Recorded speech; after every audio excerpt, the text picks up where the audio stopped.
नमस्कार विद्यार्थी मित्रांनो, ज्ञानदीप स्वाध्यायमध्ये तुम्हा सर्वांचे खूप खूप स्वागत आहे। आज आपण इयत्ता 6वी विषय मराठी बालभारती भाग पहिला प्रकरण क्रमांक 3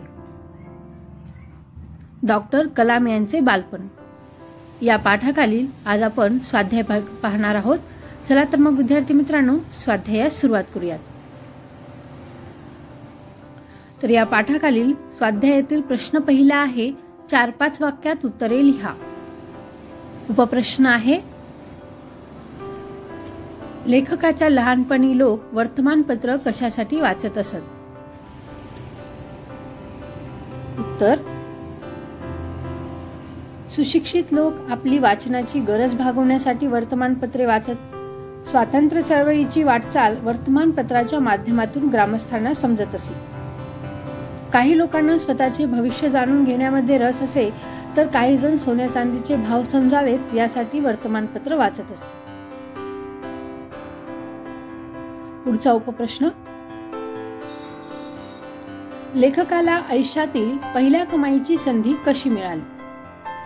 उत्तर, महायुद्धाच्या परिणामामुळे पम्मळहून येणारी रेल्वेगाडी रामेश्वरमला थांबेनाशी झाली। रामेश्वरमला रेल्वेगाडी थांबत नसल्यामुळे चालत्या रेल्वेगाडीतून वर्तमानपत्राचे गठ्ठे रामेश्वरम ते धनुष्कोडी दरम्यान खाली फेकले जात असत। फेकलेले ते गठ्ठे उचलण्यासाठी शामसुद्दीनला कोणीतरी मदतनीस हवा होता। त्याने लेखकाला या कामामध्ये मदतनीस म्हणून कामावर घेतले। अशा प्रकारे लेखकाला आयुष्यातील पहिल्या कमाईची संधी मिळाली।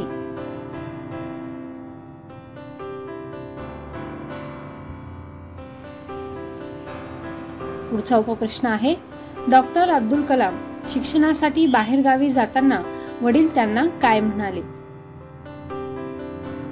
उत्तर, डॉक्टर अब्दुल कलाम शिक्षणासाठी बाहेरगावी जाताना वडील त्यांना म्हणाले, अब्दुल, तुला मोठे व्हायचे असेल तर गाव सोडून शिक्षणासाठी बाहेर जायलाच हवे। सिगल पक्षी घरटे सोडून एकटे दूरवर उडत जातात आणि नवे प्रदेश शोधतात। जेथे या मातीच्या आणि इथल्या स्मृतीचा मोह सोडून तुझ्या इच्छा आकांक्षा जिथे पूर्ण होतील तिथे तुला जायलाच हवे। आम्ही आमच्या प्रेमाने तुला बांधून ठेवणार नाही, आमच्या गरजा तुझा रस्ता अडवणार नाहीत।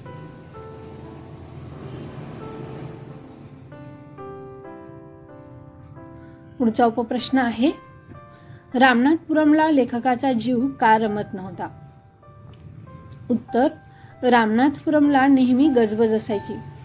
रामेश्वरम सारखा एकजिन्सीपणा लेखकाला या ठिकाणी अनुभवता आला नाही। घराची ओढ अस्वस्थ करायची, त्यापेक्षा आईच्या हातात गोड पोळ्यांची ओढ मोलाची वाटत असे। म्हणून लेखकांचा जीव रामनाथपुरमला रमत नव्हता।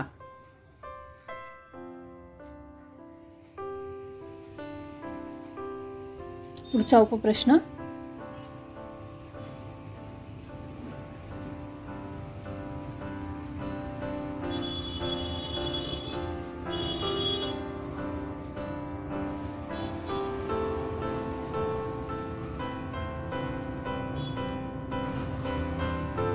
प्रश्न दुसरा, तुमच्या शब्दात उत्तरे लिहा। उपप्रश्न आहे, तुम्हाला आई, वडील, बहीण, भाऊ, शेजारी, शिक्षक यांच्या सहवासामुळे काय काय शिकायला मिळते? उत्तर पाहूया। आईमुळे माया मिळते, ममता मिळते आणि सुसंस्कार मिळतात। वडिलांकडून आपल्याला कष्ट करायची उमेद मिळते, धैर्य मिळते, जगण्याची उमेद मिळते। बहिणीपासून आपल्याला प्रेम मिळते, माया मिळते आणि समंजसपणा समजतो। भावापासून आपल्याला प्रेम, सहकार्य आणि समजूतदारपणा कसा असायला पाहिजे ते समजते। शेजाऱ्यांपासून शेजार धर्म म्हणजेच मदत करण्याची वृत्ती आपल्याला त्यांच्याकडून कळते।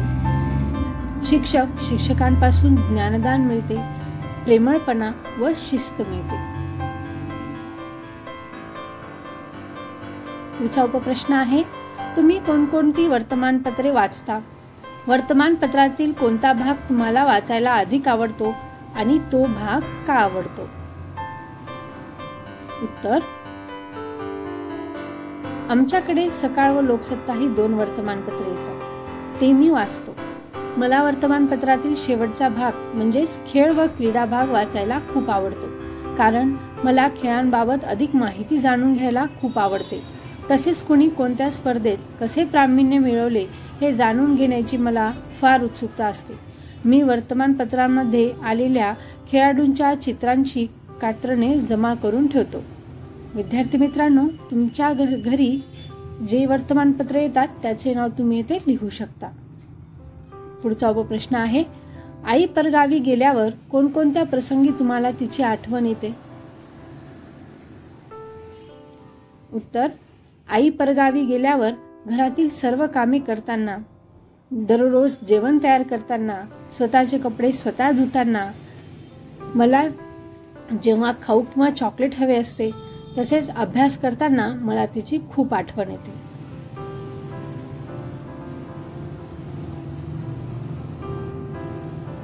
पुढचा उपप्रश्न आहे, तुमच्या आई वडिलांना तुम्ही मोठेपणी कोण व्हावे असे वाटते, ते होण्यासाठी तुम्ही कोणकोणते प्रयत्न कराल?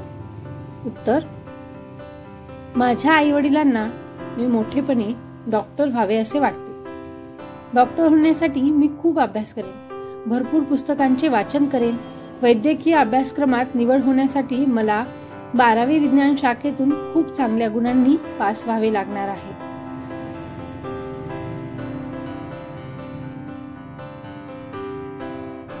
येथे तुम्ही तुमच्या मनाने उत्तर लिहू शकता. खालील शब्दांत लपलेले शब्द शोधा.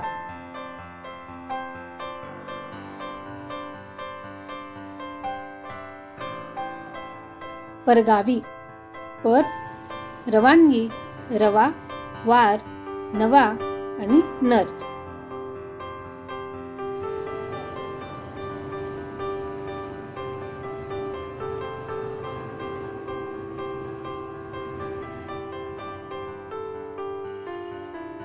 हजारभर, हर, हजार, रजा आणि भर. एक जिन्सी, जड, जडण, घडण, घड आणि घन. खालील शब्द वापरून तुमच्या मनाने वाक्य तयार करा.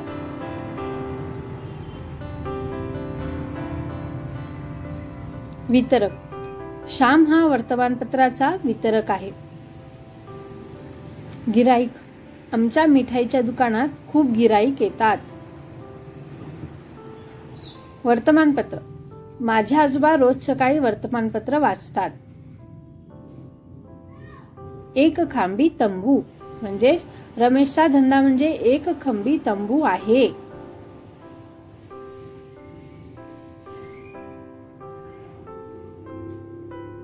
पुढचा प्रश्न आहे, एक खांबी तंबू म्हणजे सर्व जबाबदारी एकाच व्यक्तीवर असणे. तसे खालील शब्दांचे अर्थ घरातील मोठ्या व्यक्तींकडून माहिती करून घ्या, त्यांचा वाक्यात उपयोग करा. उत्तर, करता धरता, घरातील एकमेव कमावता माणूस. उत्तर, सुभाष घरातील एकटा करता धरता पुरुष आहे. खुशाल चेंडू म्हणजे चैनी माणूस. रमेश काही काम करत नाही, नुसता खुशाल चेंडू आहे.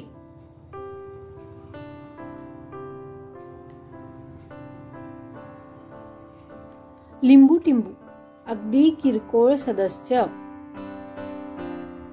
क्रिकेट खेळताना आम्ही छोट्या अमितला पण टीम मध्ये घेतो, तो आमचा लिंबू टिंबू आहे.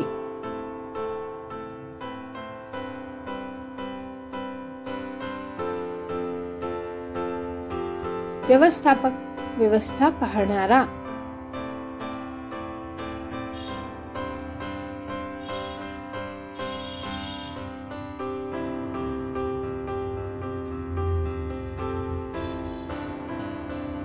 शाही संस्थानांचे व्यवस्थापक फार कर्तव्यदक्ष आहेत.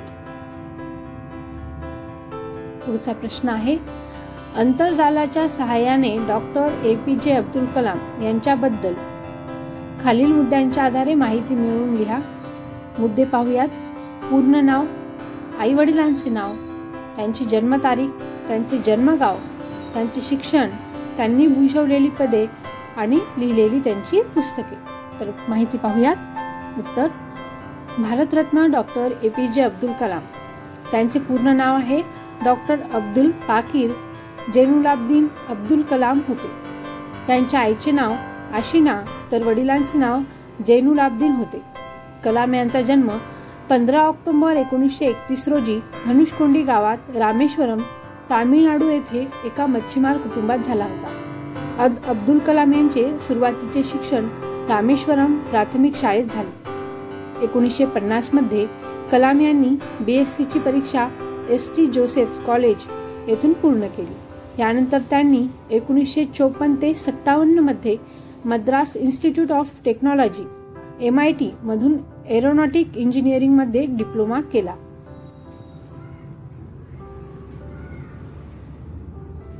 – 1958 मध्ये कलाम GDTD आणि P मधील तांत्रिक केंद्रात वरिष्ठ शास्त्रज्ञ म्हणून काम करू लागले. येथे राहून त्यांनी प्रोटोटाइप होवर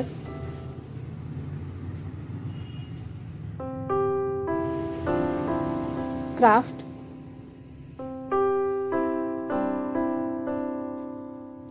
साठी तयारी केलेल्या वैज्ञानिक संघाचे नेतृत्व केले. 1962 मध्ये अब्दुल कलाम यांनी संरक्षण संशोधन सोडून भारताच्या अंतराळ संशोधनात काम करायला सुरुवात केली.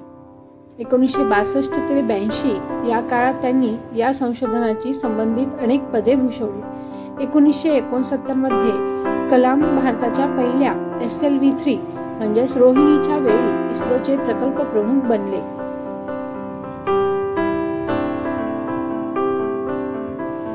1982 मध्ये ते पुन्हा संरक्षण संशोधन आणि विकास संस्थेचे संचालक झाले. त्यांच्या नेतृत्वाखाली एकात्मिक मार्गदर्शी क्षेपणास्त्र विकास कार्यक्रम यशस्वीपणे सुरू झाला.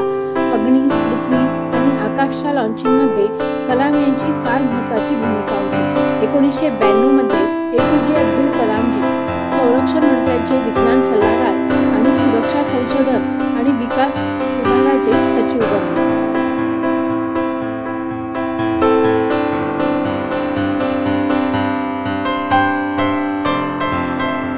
कलामांच्या महत्त्वपूर्ण योगदानाबद्दल त्यांना 1981 मध्ये भारत सरकारने भारताच्या राष्ट्रीय पुरस्कारांपैकी एक पद्मभूषण देऊन सन्मानित केले. 1997 मध्ये APJ अब्दुल कलामजी यांना विज्ञान आणि भारतीय संरक्षण क्षेत्रातील त्यांच्या योगदानासाठी भारताचा सर्वोच्च सन्मान भारतरत्न प्रदान करण्यात आला.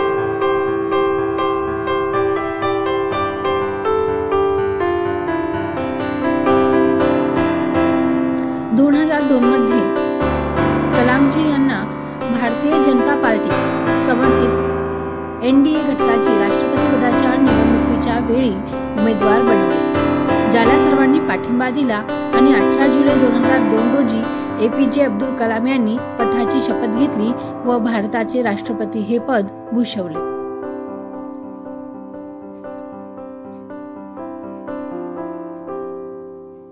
डॉक्टर APJ अब्दुल कलाम यांनी लिहिलेली India 2020 A vision for the new millennium व विंग्स ऑफ फायर आत्मचरित्र ही पुस्तके खूप प्रसिद्ध झाली आहेत.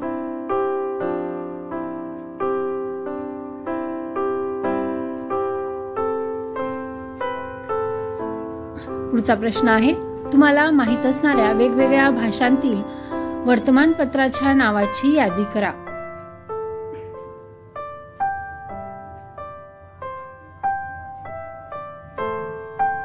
उत्तर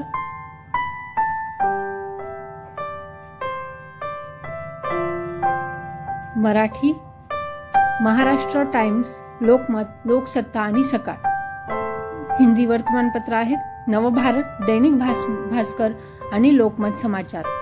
English Times of India, Hindu, the Indian Express, Hindustan Times. तर विद्यार्थी मित्रांनो, हा व्हिडिओ तुमच्या मित्रांना देखील शेअर करा आणि त्यांनाही अभ्यासात मदत करा. तुम्हाला हा व्हिडिओ कसा वाटला आम्हाला नक्कीच कमेंट करून कळवा आणि चॅनलला सबस्क्राईब केले नसल्यास नक्कीच सबस्क्राईब करा. ज्ञानदीप स्वाध्यायाला सबस्क्राईब करायला विसरू नका. खेळा, खा, खूप अभ्यास करा, खूप मस्त राहा, खूप आनंदी राहा आणि तुमच्या मित्रांना